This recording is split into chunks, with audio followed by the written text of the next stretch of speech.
This is the Benjamin Zulu Global. Welcome our viewers from all over the world to the home of the Heart Minds. We're converging to learn together because when you know better, you can do better. And a better life is what we all want. Better work life, better family life, better personal life. I've noticed that my relationships end by ghosting. I ghost, I get ghosted. I'm very avoidant, passive aggressive, and I withdraw easily when I'm disappointed. What can I do? What can I do to do better? 3 steps to avoid ghosting, silent treatment, and withdrawal and uncommunicated disappearance. That's the term we call ghosting. One thing is to recognize what you fear communicating. You just don't like, brothers especially can't tell a sister, you know, I thought you're so wonderful, but after getting to know you closer, I realize, no. That's why brothers disappear quietly. They can't, just let it. So one thing is recognize what you fear to communicate and find a possible way to tell. Sometimes brothers have oversold and done an overkill, and then the sister has fallen for the package. Imagine a sister was just bored, her life is just lacking flavor, she's just motivating herself. Then here comes a brother going, oh my God!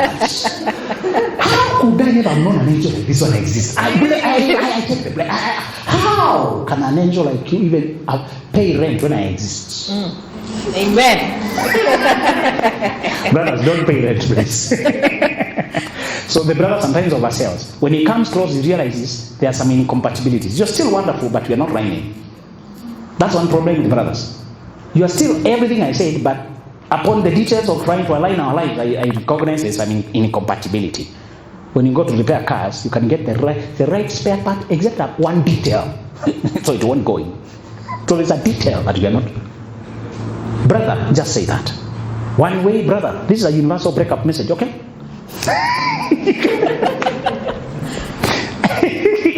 You know, and say, hey, Agnes, and I'm sorry. I may appear my energy to have dropped. You know, sometimes when brothers are confused, the energy drops. They're not pursuing, they're not responding so quickly, they're not so excited. Say, I'm sorry to have appeared to have been off. And I'm sorry for leaving you on guest mode. Guess. But you can either shift it on yourself and say, you know what? I realize I'm not in a good space to continue with this. Even if you're lying, it's a better way to live. Don't always tell truth, especially if it's a cruel truth. If you came close and you realize her mouth smells badly, for example, you know that before you are praising her from a distance. You came close to realize you can't stand that. Some ladies have not monitored their body odor. It's not an infection. Sorry if you're dealing with an infection. Treatable, I hope you find it. Because sometimes it's an infection. It's not carelessness. But some are just careless. Or the moment you peeped into her house and you saw cockroaches are there.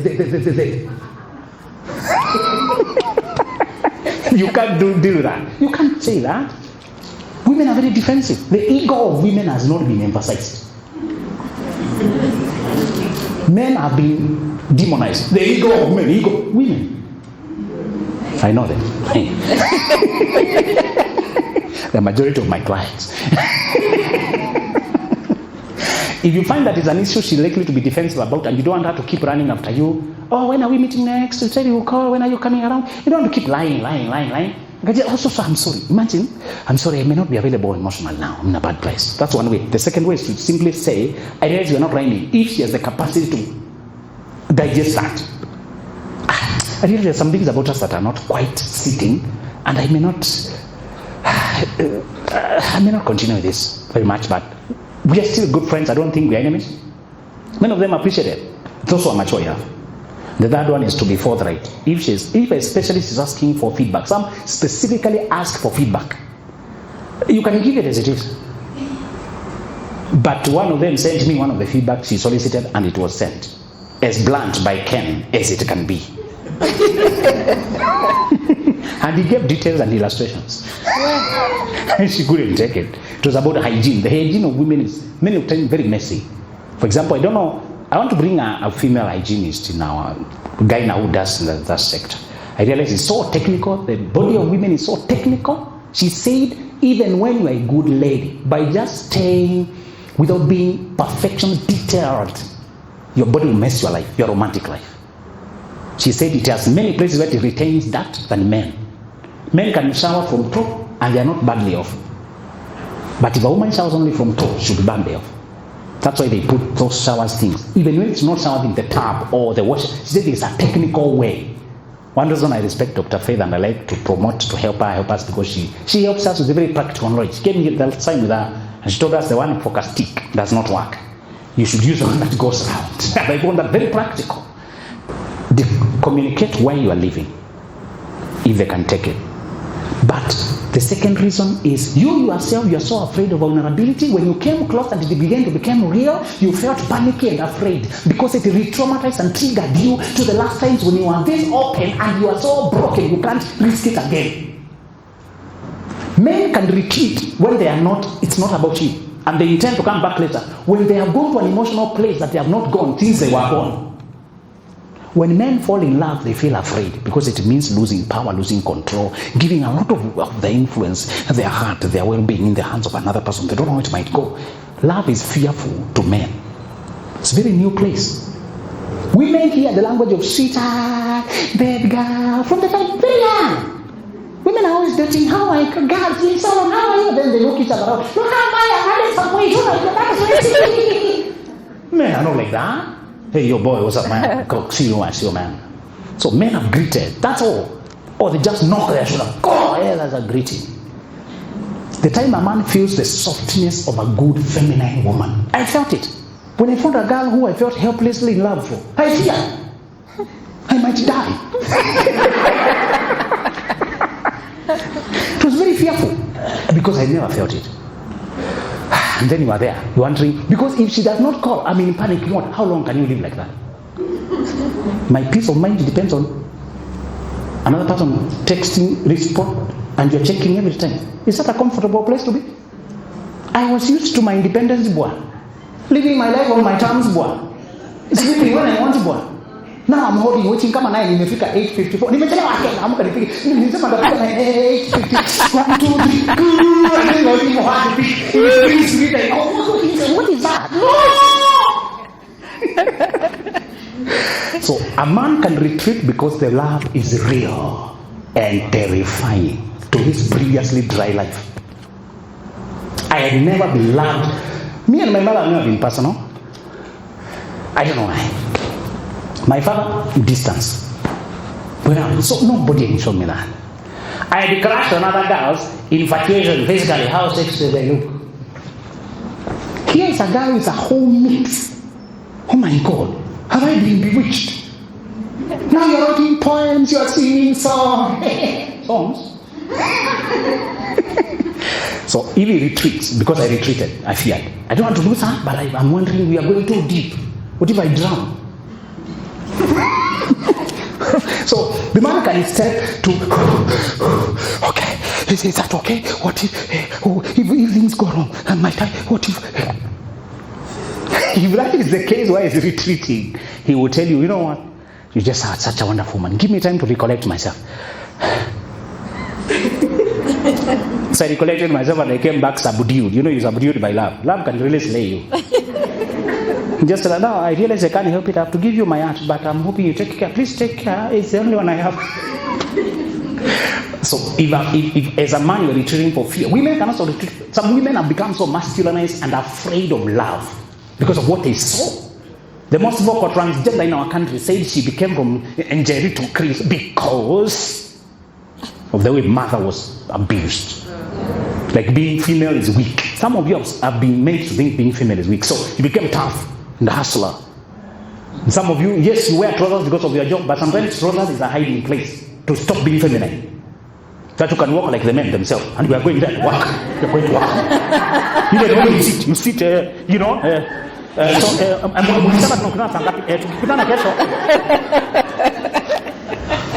If you are being masculinized so much, the time you fall in love sincerely, you feel panicky. You can even wake up with panic attack. Did you not agree? Oh my God. Did you care? God? What did we break up? No, me, I will stop this. Me, I can't do this. So I can't continue. I have to leave. You switch off the phone. You switch off again. Vulnerability can be scary when you are used to hiding.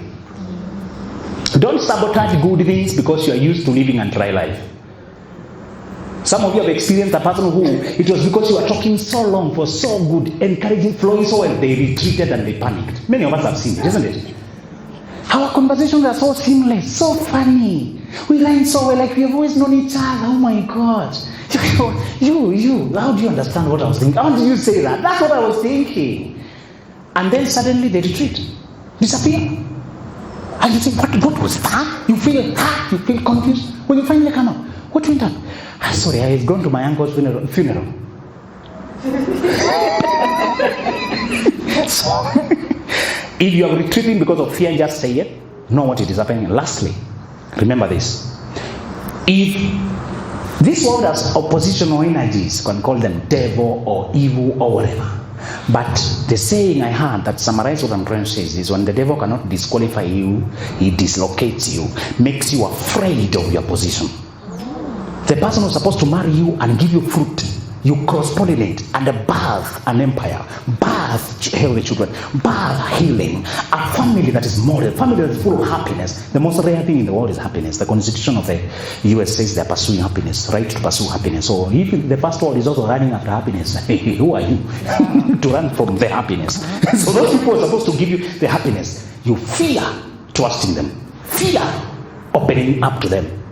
Learn not to fear love by trusting your ability to rise up if it does not work. When a bird sits on the tree, it does not trust that the tree will not break even when there is wind. It knows the tree might break, but the confidence is in its wings that if it won't break, I will fly away. Trust your ability to rise. Don't threaten the guy who is approaching you. Philip is approaching you now, and remember what Jemudi. Philip, don't break my heart. You know what, James? You man, I don't know. You are giving my attention. If you break me, I will die. You break me, I will die. You kill somebody. No. Don't give that kind of lecture.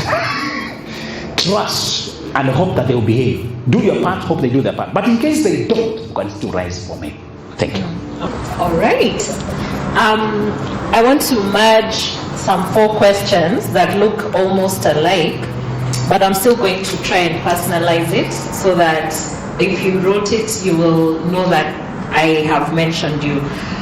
So this is about when you heal from a broken marriage. So someone is saying that they've been on 6 months journey of healing, and they're wondering, should I delve into dating? Am I ready? How do I know that I'm ready? And then someone else is also asking, how do I remarry right? So you see those 2 questions are almost the same. And I just want to acknowledge 2 more in those lines. Because one was asking, what is a healthy marriage? What does it look like? You know, sometimes we talk so much about the marriages that are not good, not healthy. So we do need to also discuss about a healthy marriage. And lastly, how do I stop attracting narcissistic people in my life? Yeah. All right. The last one is slightly different. The one for remarrying, right, and I've been on a healing journey. How do I know? So, how do you know whether you're ready? Number 1, healing may be lifetime. There are some things about your healing that even your partner will help you. You heard me say, I did not know how to connect with life itself until I learned it from my wife, because my life was the way men are, intense and serious. That's why we needed a playful woman who knows how to be bubbly. We are not saying you should be fake laughing every time. You're saying you should be in touch with the life. Feminine life, femininity is usually more attuned to the nature of life than masculinity. Masculinity is performance oriented. Femininity is life oriented, flow. When Adam was created, he saw his creator, he saw his job, it was work and worship, and woman came later. When the woman was created, the first thing she had was a song, a poem. Bone of my bones, flesh of my flesh. Feminine, aesthetic, pleasure, beauty. She trained me how to connect the life when I plugged into her femininity. She can just play. And I told men, you know she's a good woman when she can enjoy her own body in the mirror, wear this clothes, play around. Don't marry a woman who has forgotten to play, or how to cry, or how to laugh. You'll be 2 men there and you'll be depressed. Women teach children how to talk when the child does not know how to talk. They talk a language called child. There's no vocabulary. And she does that the whole day. Brother, can you do that? So, that ability to even train a child to talk is so feminine and life-giving.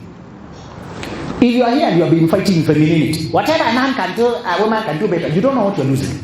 You are going to the military, the rough world. Come back. Femininity is your strength. In fact, when you are in your element, you make King David's melt for you before you even see them. Women have mysterious power to make us lose energy when she's doing nothing. When you flow, when you flow in your element, you make men melt without trying. By just being in love with yourself. There's a degree of falling in love with your own body that makes men just admire you. When you're not aware of your femininity, the moment a man compliments you, you refuse. You reject the compliment. Because that does not resonate with how you think about yourself. Don't compare with your neighbor, with the other lady, whatever she has. Don't cut your body to add one part.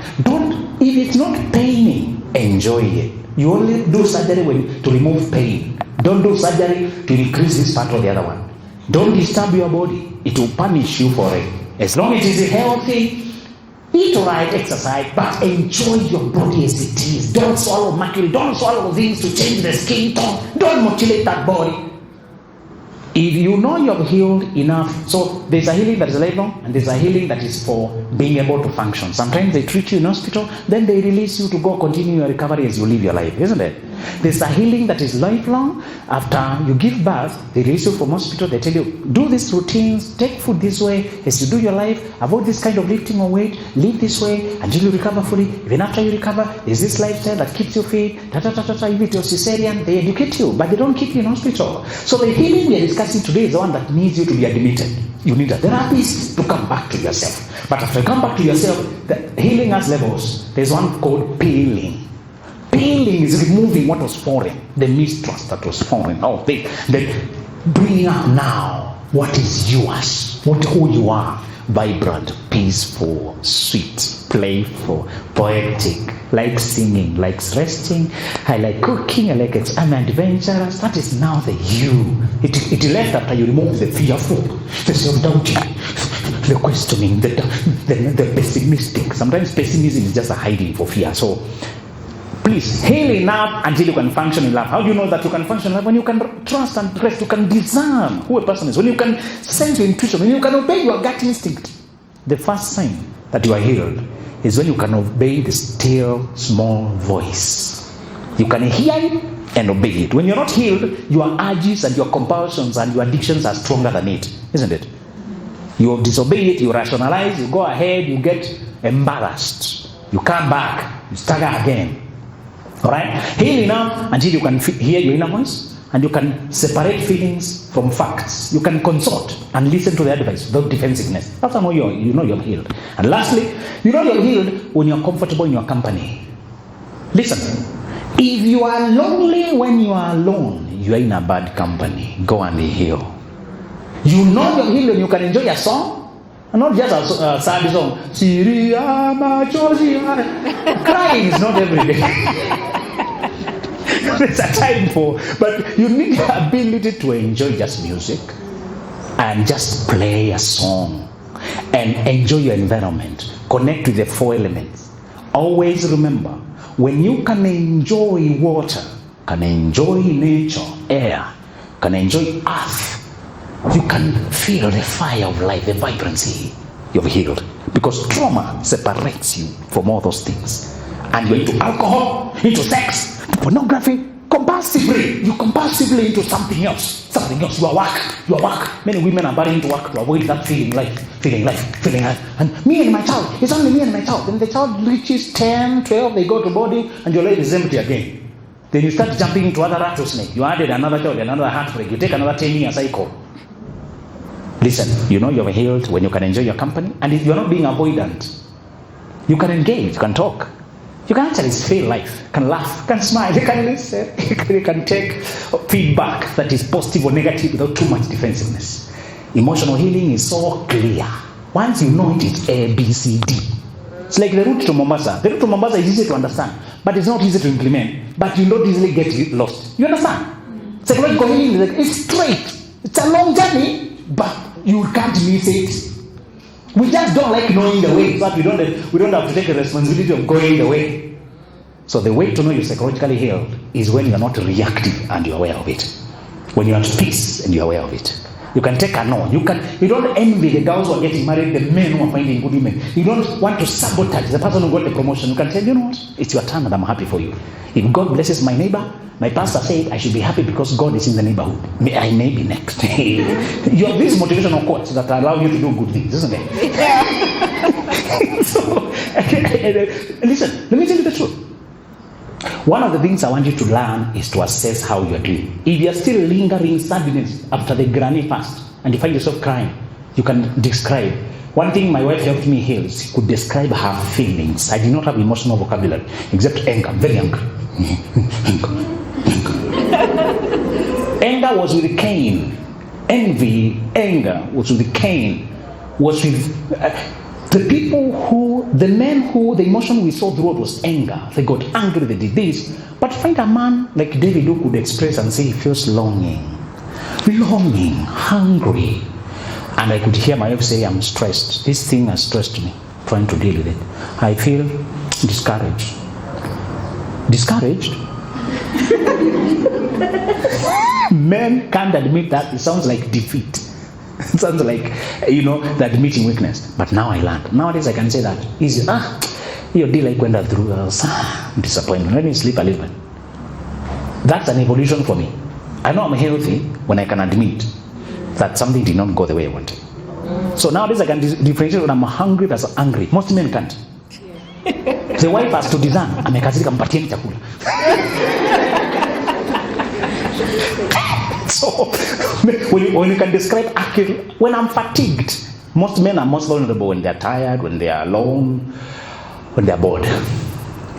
That's when they look for anything to scratch the loneliness. Anything. That's when they reach out to that girl who is, most men have a girl who is always available. Who is a wannabe, who dreams that you can marry her. So you're exploiting that.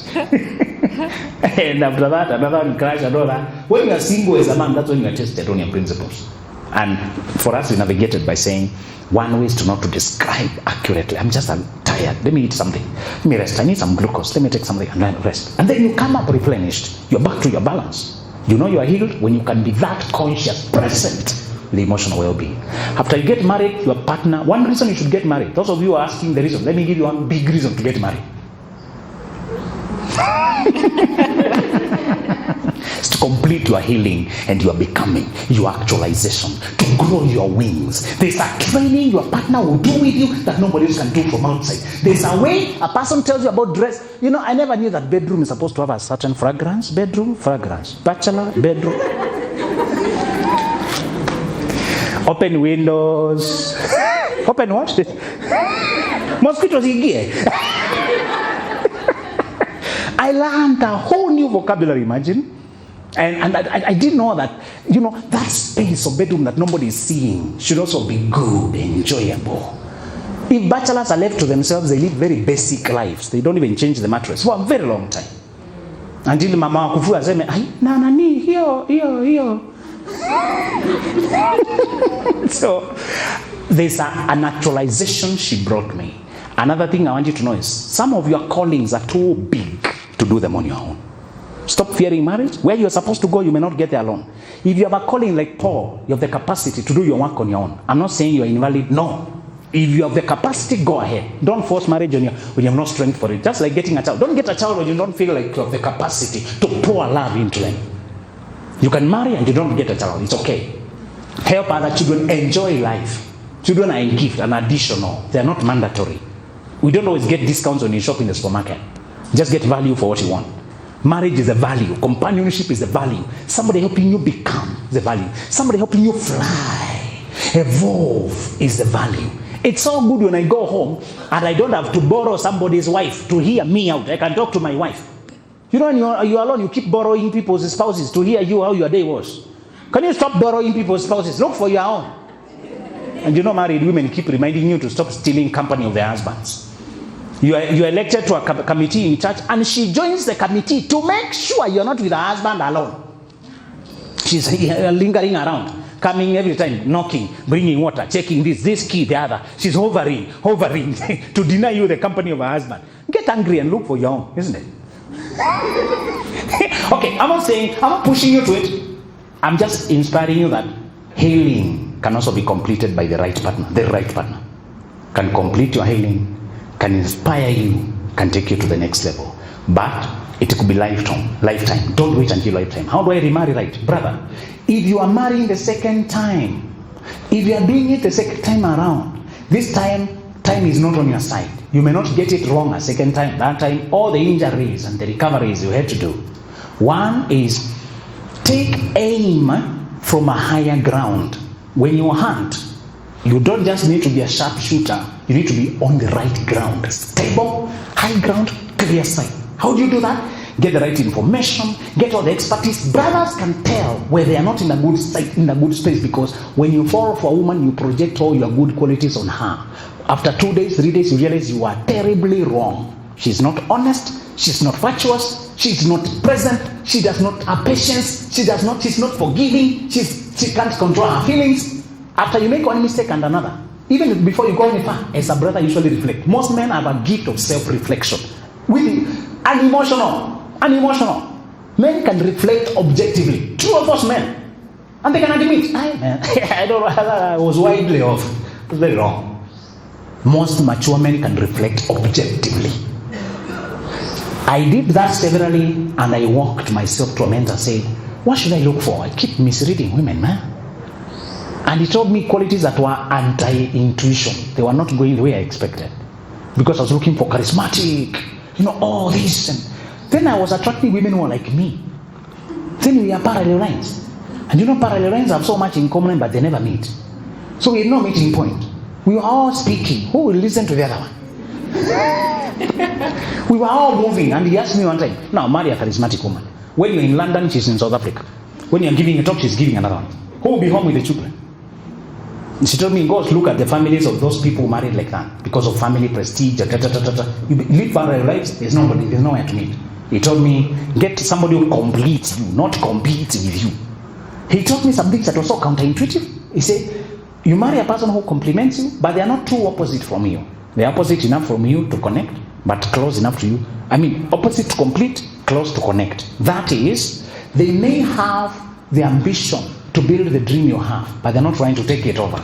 They are working behind you, and they are happy that their dream marries with yours. And he told me, don't just marry the woman, marry her mission. Women also have ideas of how they want their life to turn out. Stop thinking you're the one to invent her life. She went to school. You think she went to school without having what the life she's trying to build? Men, don't be presumptuous. Listen to what she wanted to build. Listen to whether that is compatible with what she wanted to build. If her dying wish is to work in Congo, among the displaced of the war, and to be a counselor there, and you, all your dreams are in Nyanza. All your ambitions are to start a farm, Omena farm, somewhere. Those dreams are not marrying, isn't it? Unless one of you is willing to. But don't make a woman stop what she was pursuing, because one day her energy will return and she'll start dreaming where she wanted to go. And you'll be nowhere together.